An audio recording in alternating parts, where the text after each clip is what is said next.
안녕하십니까. 신의균의 국방TV 데일리 디펜스입니다. 충격적인 소식 전해드리겠습니다. 러시아 유일의 항공모함 쿠즈네초프 항공모함 침몰. 느낌표, 물음표에 유의해 주십시오. 이대로 가라앉나 라는 겁니다. 러시아 항공모함 딱 한 척 있거든요. 쿠즈네초프라고 하는 항공모함입니다. 그게 그런데 지금 침몰 위기에 있습니다. 소식 알려드리겠습니다. 디펜스 블로그가 4월 6일 보도한 내용인데요. 지난해 10월 무르만스크 해군 기지의 플로팅 도크에서 수리 중인 크레인이 전복 사고로 대파당한 러시아 해군의 유일한 항공모함인 애드미럴 쿠즈네초프의 수리 방안이 마땅치 않아서 조기 퇴역이 검토되는 중이다. 쿠즈네초프를 정비할 수 있는 유일한 드라이도크인 PD-50이 사고로 침몰함에 따라 이를 복구할 수 있는지 여부가 검토되었으나 너무 높은 비용이 소요되는 것으로 평가되었고, 이 때문에 쿠즈네초프는 무르만스크 인근의 콜라만 소재 제35 정비창에서 운명의 결정을 기다리는 중이다 라는 소식이 전해졌습니다.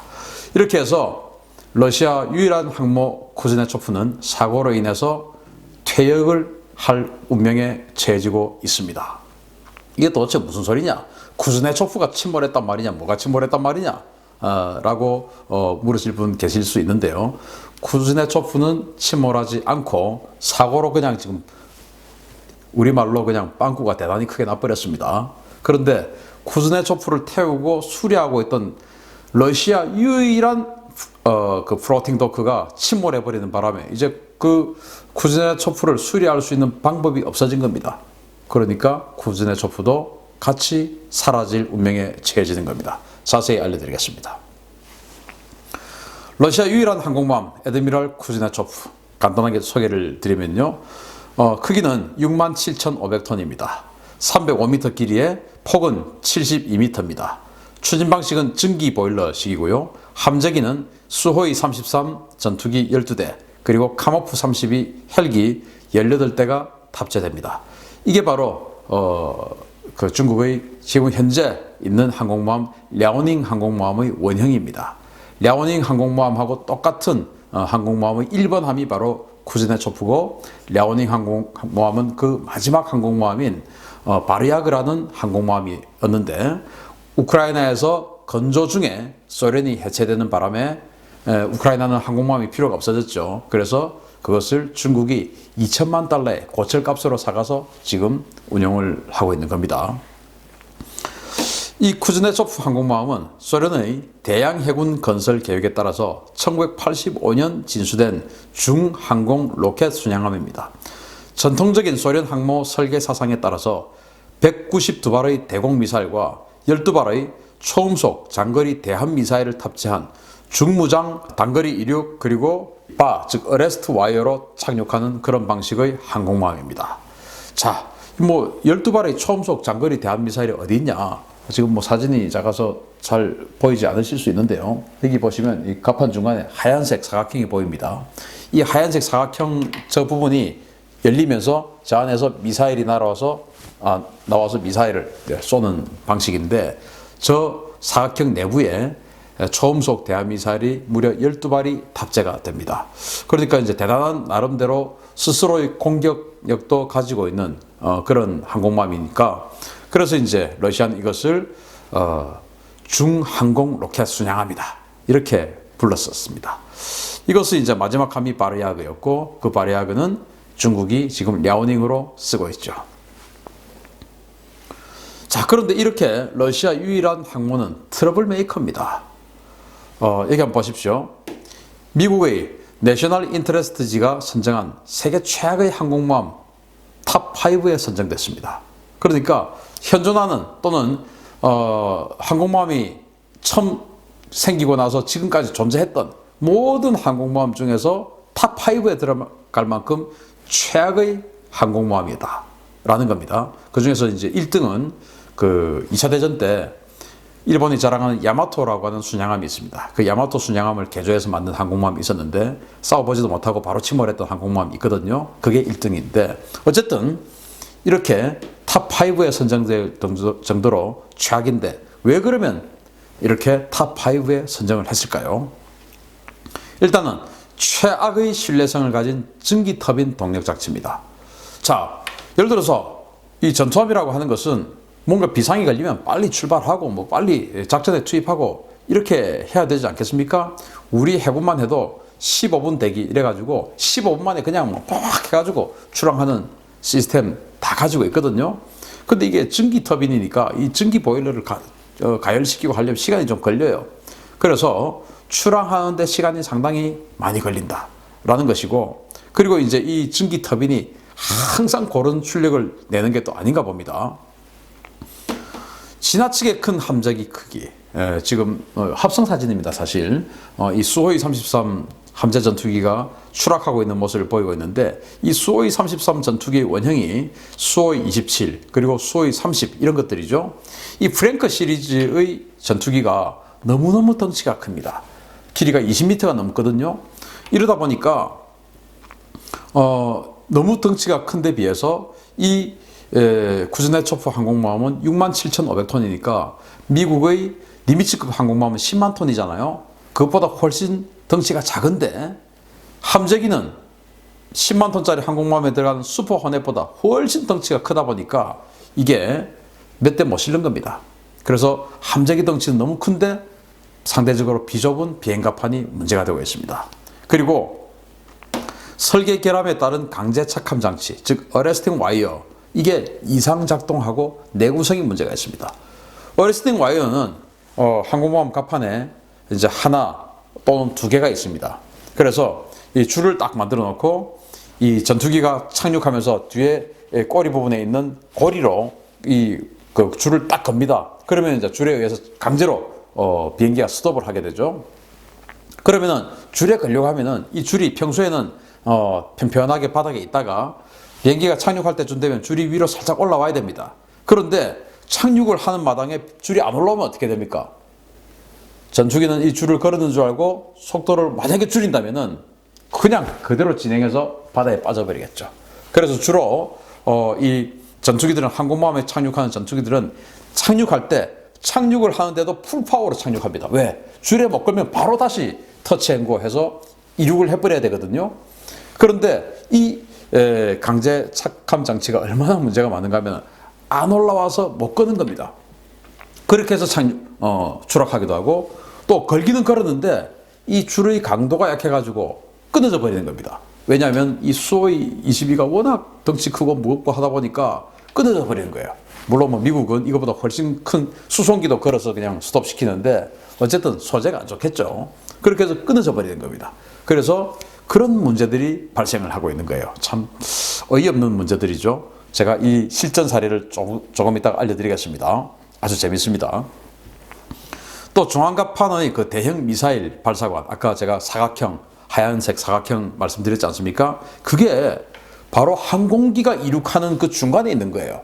그러다 보니까 항공기가 이륙하려고 하면은 이 애프터 버너 뒤에 엔진에서 시뻘건 불을 뿜으면서 쫙 풀파워로 달려가야 되는데 뭔가 이것 때문에 덜컹하는 것도 있고, 또 그런 것들로 인해서 혹시나 미사일의 폭발 가능성도 제기되고 하다 보니까 여러모로 불안한 그런 그 상황이었습니다.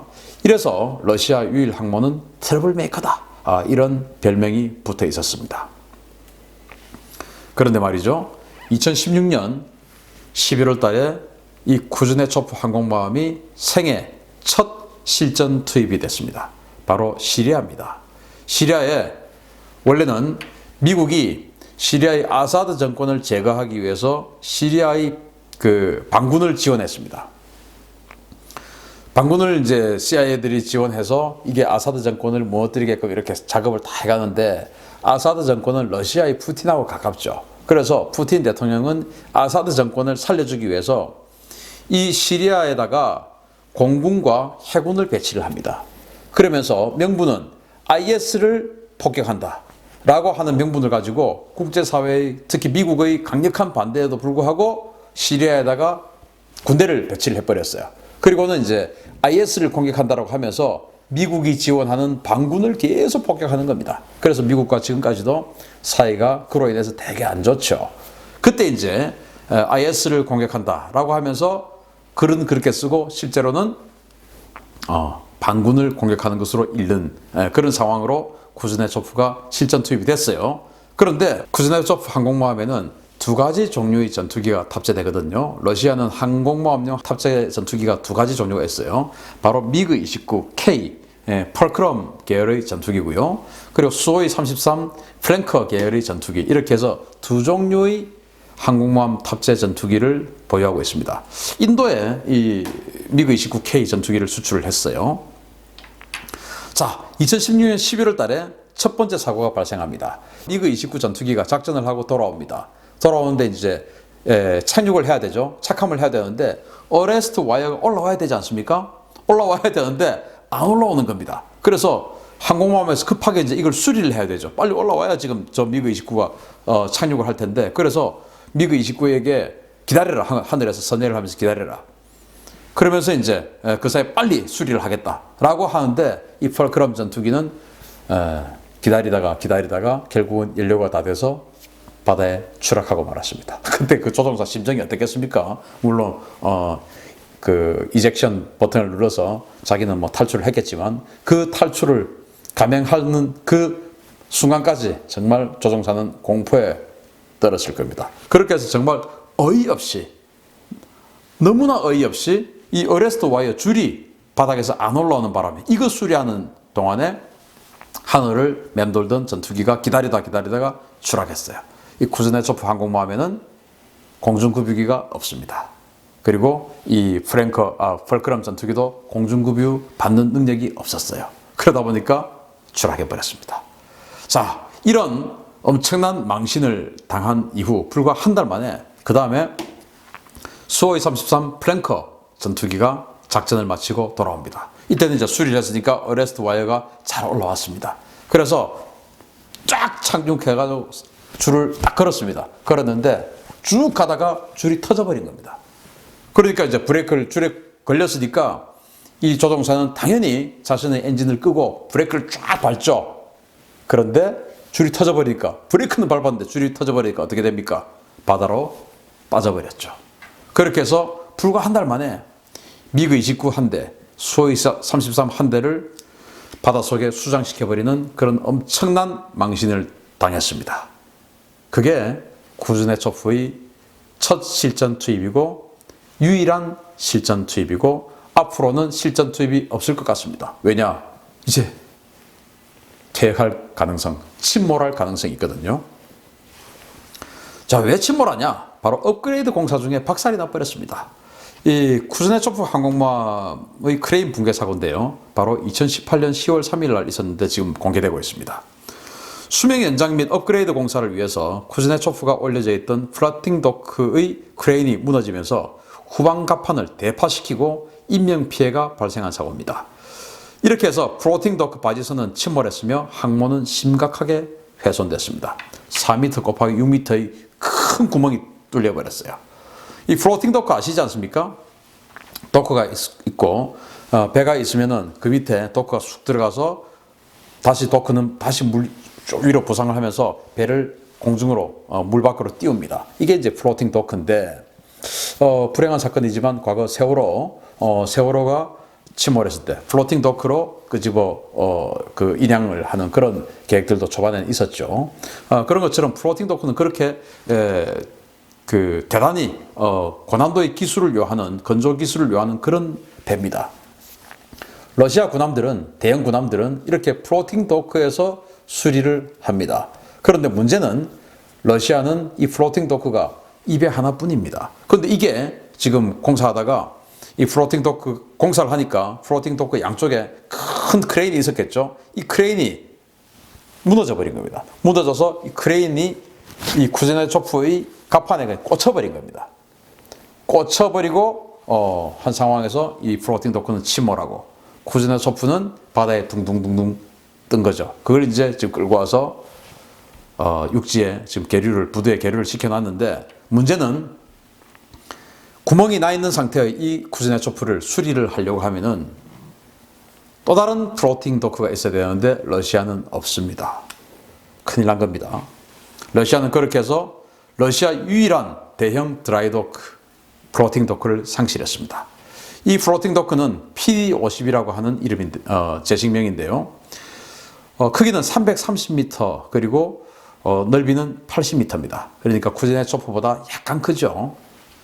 수용 함정은 최대 8만 톤급까지 수용하니까 쿠즈네초프의 67,500톤은 수용할 수 있었죠. 1980년도에 스웨덴에서 제작해서 소련에 납품을 했습니다. 유일한 플로팅 도크인데 이게 이 크레인, 양쪽에 지금 크레인 보이지 않습니까? 네, 크레인. 이 크레인이 넘어지면서 쿠즈네초프를 갑판을 뚫어버리고 자기는 침몰해버린 겁니다. 이런 사고가 발생을 해서 그러면 이제 이 플로팅 도크를 또다시 제작할 거냐 살 거냐 이제 이런 상황에 놓인 거예요. 그러면은 러시아 자체 기술로는 이 플로팅 도크를 만들 수가 없다라고 합니다. 조선 기술이. 그러면 어딘가에서 사와야 되는데 몇 년 걸리는 거죠. 그동안 쿠즈네초프가 과연 생존을 할 수 있을까요? 이제 이런 상황에 발생을 한 겁니다. 참 황당한 일입니다. 자, 왜 쿠즈네초프가 이렇게 그 플로팅 도크에 얹어서 수리를 했냐면은 아까 보셨듯이 2016년도에 그 시리아 작전을 가서 개망신을 당했죠. 그러니까 야, 이래서는 안 되겠다 해가지고 이제 현대화 개수 작업을, 개량 작업을 하는 겁니다. 개량 작업을 하는데 그 개량 작업을 하는 이유가 또 있었습니다. 바로 이 배 때문입니다. 이게 바로 러시아가 계획했던 최신의 항공모함 건설 사업이었습니다. 바로 프로젝트 23002 스톰이라고 하는 계획인데요. 정말 폭풍 같은 그런 항공모함 만들고 싶었겠죠. 그래서 이 스톰 계획은 쿠즈네초프급 대체를 위해서 2030년까지 6조 원의 예산을 투입해서 건조할 예정이던 4세대 핵추진 슈퍼 항공모함입니다. 길이는 330m, 만재 배수량 10만 톤급 선체에 수호이 57 등 함재기 90대를 탑재합니다. 그런데 문제는 경제난으로 인해서 취소됐습니다. 배값만 해도, 항공모함 값만 해도 6조 원, 그리고 거기에 탑재되는 수호이 57 등 이 각종 함재기 90대를 탑재를 하려고 하니까 15조 이상의 돈이 들어가는 겁니다. 러시아가 그런데 지금 이 돈이 어디 있겠습니까? 다른 경제 버티기도 힘든데요. 그래서 이 계획이 취소되고, 그러면은 항공모함 한 척은 있어야 되니까 쿠즈네초프 저렇게 사고 나고 하지만 저거를 개량해서 쓰자 라고 해가지고 정말 눈물겹게 쿠즈네초프를 PD-50 플로팅 도크에 얹어서 수리를 하고 있었는데 세상에 그 PD-50 플로팅 도크의 기줄기가 부러져가지고 쿠즈네초프를 뚫어버린 겁니다. 그리고는 뚫어버렸고 그냥 있었으면 되는데 러시아 유일의 이 플로팅 도크가 그 사고로 해서 침몰해버린 겁니다. 그러니까 쿠즈네초프를 수리할 길이 없어졌습니다. 안 그래도 빠듯한 예산을 쪼개서 쿠즈네초프를 수리하려고 했다가 이제는 수리할 길도 없어진 겁니다. 이걸 수리하려고 하니까 플로팅 도크를 만들어야 돼요. 이 플로팅 도크를 만들 기술이 없으니까 어딘가에 사와야 돼요. 그런데 살려고 하니까 몇 년이 걸리는 겁니다. 몇 년이. 그리고 미국이 당연히 그걸 팔려고 하는 나라를 또 예의주시하겠죠. 왜? 러시아를 경제 제재하고 있으니까요. 그래서 미국의 그런 엄청난 보복을 감수하고 러시아에 이런 플로팅 도크를 판매할 간덩이를 가진 나라가 전 세계에 몇 나라가 있을까요? 그러니까 안 되는 겁니다. 어떻게 됩니까? 쿠즈네초프도 퇴역시켜야 되죠. 그래서 쿠즈네초프 침몰, 느낌표, 물음표라는 제목을 제가 단 겁니다. 자, 이렇게 해서 러시아 해군은 굉장히 위기를 맞게 됐습니다. 해법은 있나? 제가 봤을 때 해법 없는 것 같아요. 그냥 미국하고 사이좋게 지내는 수밖에 없지 않을까. 아니면은 이 푸틴 대통령 어마어마하게 부자라고 하던데 자기 개인 재산을 좀 내놓아서 따로 다시 아까 보여드렸던 그 스톰 항공모함 만들든지 뭐 그 해법밖에 없지 않을까요? 그런데 그렇게 하기는 힘드니까 그냥 시리아 아사드 정권, 베네수엘라 마두로 정권, 그리고 김정은 뭐 이런 거 도와주지 말고 미국하고 과거의 고르바초프 대통령처럼 사이좋게 지내는 방법이 해법이 아닐까 생각을 하고요. 오늘 이런 군사 소식 나름 그야말로 우리하고 큰 불행한 관계가 없는 이런 소식 전해드리면서 오늘 데일리 디펜스 마치겠습니다. 감사합니다.